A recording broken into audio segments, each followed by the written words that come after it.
Hello and welcome to today's video. So today's video is going to be the kind of Christmassy books that I plan on reading over Christmas. Super simple, super easy, so yeah. I have already got my December TBR video, I'll link it up above somewhere, but these are books separate to that are kind of just like giving me the Christmassy vibes. I want to read them around Christmas, but I don't have to read them. These are just books that I think would be really cool to read around Christmas. Hope that makes sense. So there are technically 10 books on this list, but I'm going to talk about 6 of them, kind of. There's 6 books, but there's 10 books. It'll all make sense as we go through, but essentially 10 books in total, but 6 things to talk about. Let's just talk about them. So first off, we've got this book, which is The Christmas Books by Charles Dickens. So we've got A Christmas Carol, The Chimes and The Cricket on the Hearth. Really excited about this one. Honestly, I don't think I've read any classics so far this year, I don't think. So I think this will be a really good one to pick up, and obviously they're all different. A Christmas Carol, everyone's probably heard of. We've got Scrooge, who will get visited by the ghosts of Christmas past, present and future. So that's that one, and to be honest I don't know what the other two are, but they're all in this together, so I'm assuming they're all going to be like the same sort of Christmassy vibes, and it looks like they're all about the same size. They're only about 70 pages each, so should be super easy and super simple to read through, and hopefully I enjoy them. And then the other classic on this list is Alice's Adventures in Wonderland, which is a children's classic, and this one is also on my 30 books to read before I turn 30 list, so also a good way to get to it. And this one technically doesn't have anything to do with Christmas, and it isn't like a wintry setting at all or anything like that, but Alice in Wonderland always just gives me like Christmassy, festive vibes. Really don't know why, don't think I can explain it. I think I just watched it, like the original movie and then the like first remake movie around Christmas time, and then my brain's just associating it with that, but I don't actually know, and it could be anything, but this is another one I really want to get to.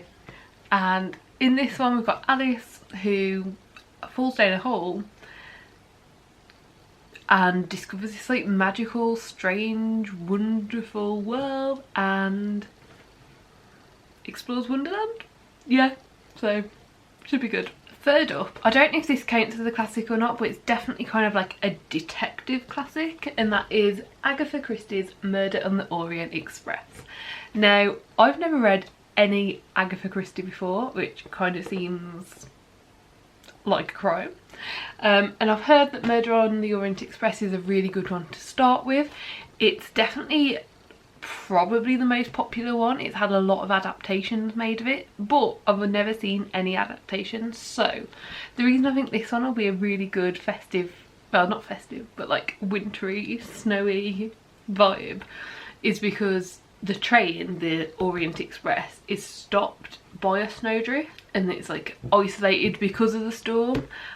Honestly, I don't know how much it's going to focus on like the snow and the cold and all of that, but either way I want to read it, and it just seems like a good vibe and a good one to read around this time. And yeah, I hope the snow setting will make it feel wintry and Christmassy, but if it doesn't, I'm still just happy to read it. Then next up we've got the His Dark Materials series. So this is a trilogy by Philip Pullman, but I'm only going to talk about the first one because it's a trilogy. Yeah, so essentially we've got book 1, which is Northern Lights, book 2, which is The Subtle Knife, and then book 3, which is The Amber Spyglass. And this will be a reread for me, but it's a reread that I really don't remember a lot about it. I probably read these when I was like 13, 14, so over 10 years ago now.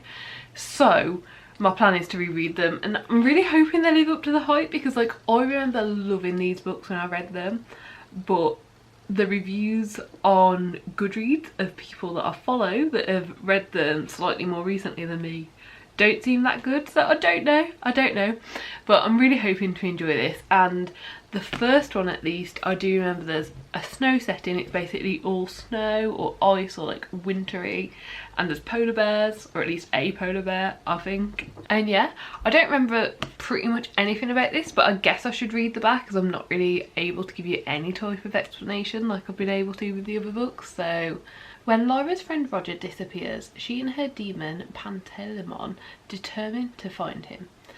The ensuing quest leads them to the bleak splendour of the north, where armoured bears rule the ice and witch queens fly through the frozen skies, and where a team of scientists is conducting experiments too horrible to be spoken about. Lyra overcomes these strange terrors only to find something yet more perilous waiting for her. Something with consequences which may even reach beyond the Northern Lights. So yeah, really excited for this one. I think I've read this before the film came out. They rebranded it for the film and called it The Golden Compass.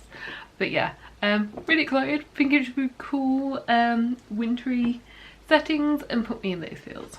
Then we have The Snow Spider.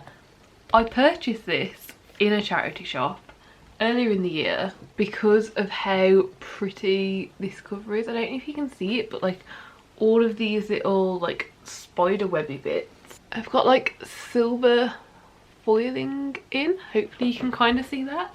So yeah, I literally brought this because it looked so pretty and gave me such wintry vibes. I brought it with the purpose to read around winter time, so that's what I plan on doing.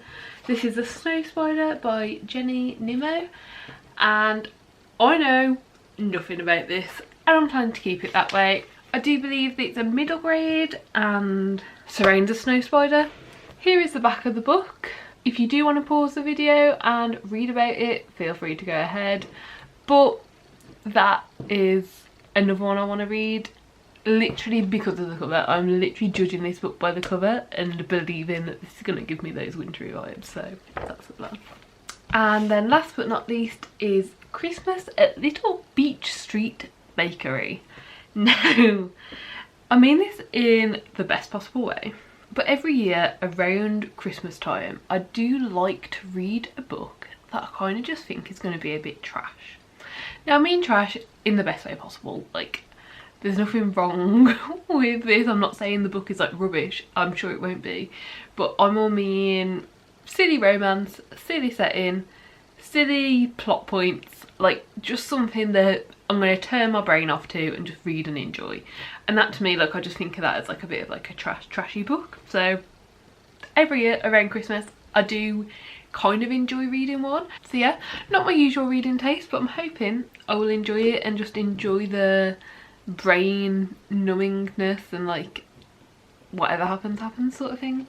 So it's Christmas in the Cornish coastal village of Mount Polburn, a time for family, friends and feasting. Polly Waterford loves running the Little Beach Street Bakery, and the festive season always inspires her to bake something extra special for the village residents. In fact, the only thing she loves more is curling up with her gorgeous boyfriend Huckle. This Christmas should be their best one yet, but life doesn't always go to plan. When Polly's best friend Carenza turns up with a secret that threatens the life of Polly and Huckle have built together, the future begins to look uncertain. Then, a face from Polly's past reappears and things become even more complicated. Polly can usually find solace in baking, but she has a feeling that's not going to be enough this time. Can she get things back on track so that everyone has a Merry Christmas? So, yeah. So these are all of the books that I plan on reading over the like Christmas festive, like kind of just December, but more like the festive part of December period. So yeah, I don't know if I'll get to them all. I almost certainly won't get to them all, but these are the ones that have caught my eye, give me those like Christmassy wintry vibes, and that I'd really like to pick up. So yeah, I do hope that you've really enjoyed the video. If you did, please do give it a like, subscribe down below if you'd like to see more content like this, and hopefully I will see you next time. Bye.